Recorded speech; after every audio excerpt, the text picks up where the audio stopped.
Hi, this is Emily Leiphart of Art from the Heart, and in this video I'm creating a fun Valentine's card featuring two fancy characters created with several Paper Smooches products, including the Incognito stamp set, Glasses dies, Roses dies, and Tiny Hearts dies. Once I know exactly what my scene will look like, I can cut a card base in the right size. My couple will be centered around the Glasses dies. I really want to use the sentiment from Incognito that says, "You fog my spectacles." It's just too funny not to use. The woman can say, "You're adorkable," in response. To fit with the fog sentiment, I've die cut the glasses again in vellum, and I'm going to insert the vellum lens into that pair of glasses so it really looks like they're fogged up. On top of that, I'm adding the tiny hearts so it looks like the guy is really head over heels in love with the lady. The main feature of the lady is going to be her Fascinator. You have no idea how long I've wanted to do this. I thought the roses dies would be so perfect, and it's going to be the focal point of the hat. To finish the faces, I'm adding the frilly mustache to the guy and lips for the lady. I tried both sizes of lips from Incognito, but I don't feel either of those are the right size for the glasses and roses die combination. I decide to use the larger closed eyes with lashes, as well as a big smile from the Sunny Side Up stamp set. You can see the size difference of the closed eyes against the Incognito set. Of course, it's best to have different sizes to choose from because you never know what you're going to need. Now I'm trying to figure out how to arrange the sentiments. I test out a couple of shapes from the Word Bubbles dies. I love the oval one up top, but the other one doesn't look quite right with the current arrangement. I also try out one of the Speech Bubble dies, but I don't like that either. When I get stumped and I'm unsure what to do, I try to work on another part of the card. In this case, I'm going to stack 3 of the Glasses dies to make them pop off the card and give it a 3D effect. Instead of using a glue pen or glossy accents, I'm going to use my Xyron sticker maker. I've had this forever and I keep forgetting to use it. It's so quick and easy, I should really use it more. Mine is a special edition one for breast cancer awareness, but you can buy them anywhere in their traditional X shape. It has a roll of tape inside, and all you need to do is put your shapes right side up in the slot and then pull on the end of the roll that you see on the opposite side. It just so happens that it's wide enough for me to fit both pairs of glasses in at the same time side by side. When I pull on the end, the die cuts are sandwiched between the 2 layers. Once they're clear of the opening, I can put 2 more glasses into the slot. I only need to add adhesive to the backs of 2 sets since I'm stacking 3 die cuts. I'll apply adhesive to the back of the stacks later when I'm ready to adhere the glasses to the card. I simply use the serrated edge to tear off the strip of stickers I've just made and press down on the top layer. This step is very important because it picks up the gummy product from the white layer on the bottom. If you peel off the clear backing without pressing down on it, it'll lift the sticky substance up and onto the top of your die cut. This ends up happening later and causes a mess. I'll explain more when I get to that part. Now I can peel off the dies and the backs have gummy adhesive on them, as if they were stickers.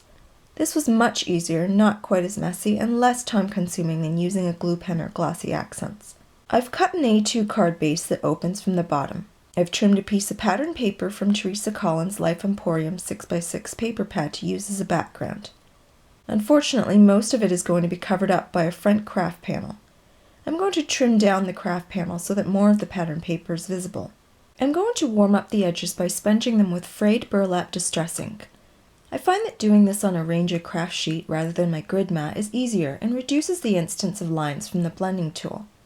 I've always had this sheet but kept it under my grid mat so it wasn't convenient to pull out. I've decided to store it elsewhere so I can just pull it onto my grid mat when I need it. This way I don't need scrap paper and I also won't get ink all over my grid mat. After looking at the sponged craft panel against the card base, I decide that I also want to sponge around the pattern paper. I decide to stack 3 hearts inside each of the lens. Since the hearts are small, I'm going to use my Zig glue pen and a quick stick for this.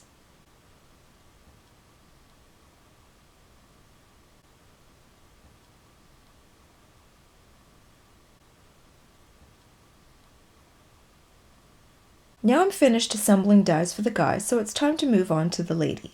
To create her Fascinator, I've die cut the smallest rose from the roses dies twice, once in light red and the second time in dark red cardstock. I'm going to use some of those insert pieces from the dark red die cut and place them into the light red die cut.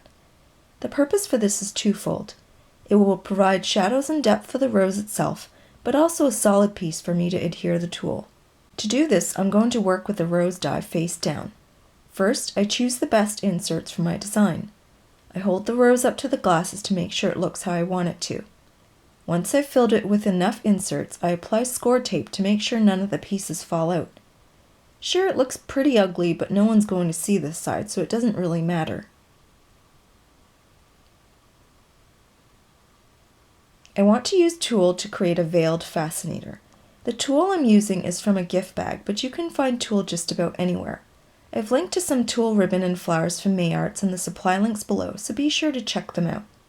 I simply cut 2 small rectangles and pleat them before adhering them to the exposed score tape.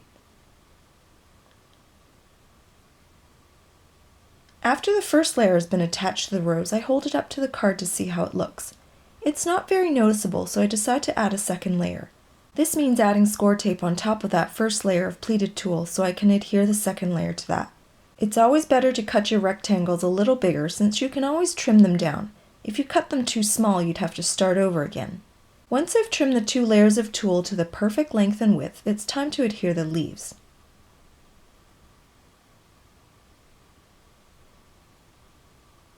I play around with the position of the leaves a little bit and decide to tuck them behind and between those outer petals. I love that these die cuts allow for this kind of arrangement.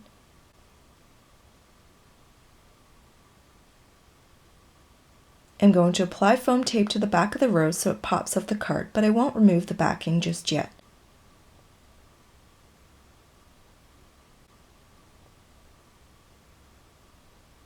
Now I can go back to arranging all the pieces on the card.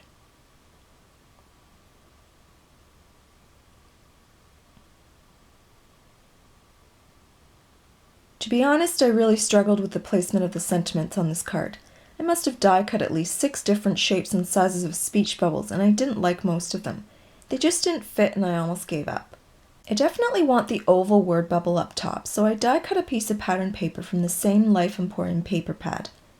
I stamped the sentiment on it using VersaFine Onyx black ink. I aimed for a mirrored effect by using the same word bubble die down below, but there was just something about it that didn't look right.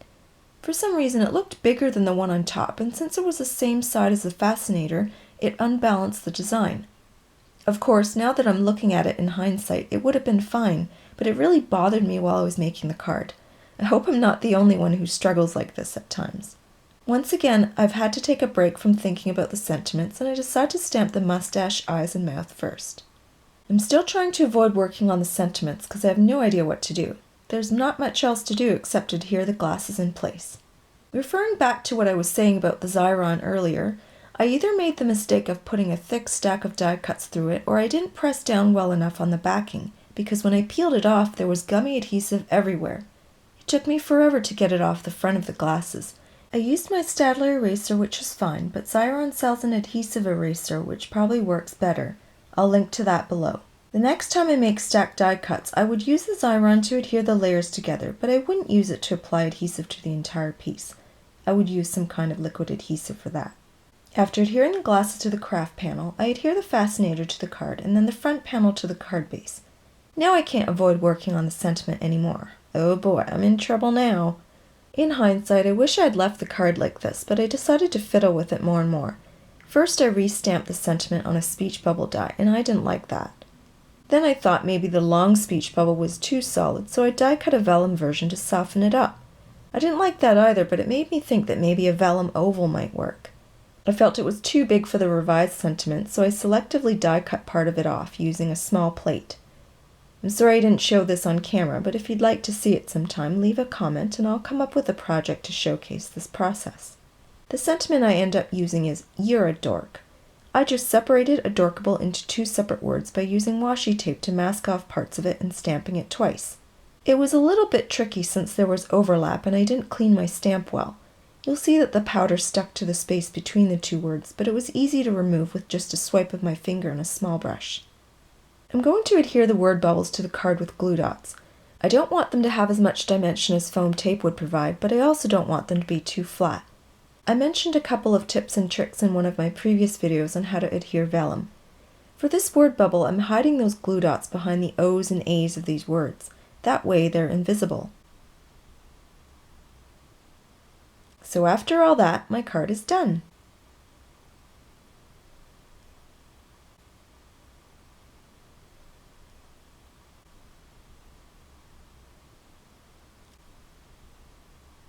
Please refer to the supply links below if you're interested in any of the products I use in this video. You can also visit my blog for stills and more information about my work. Thanks so much for watching!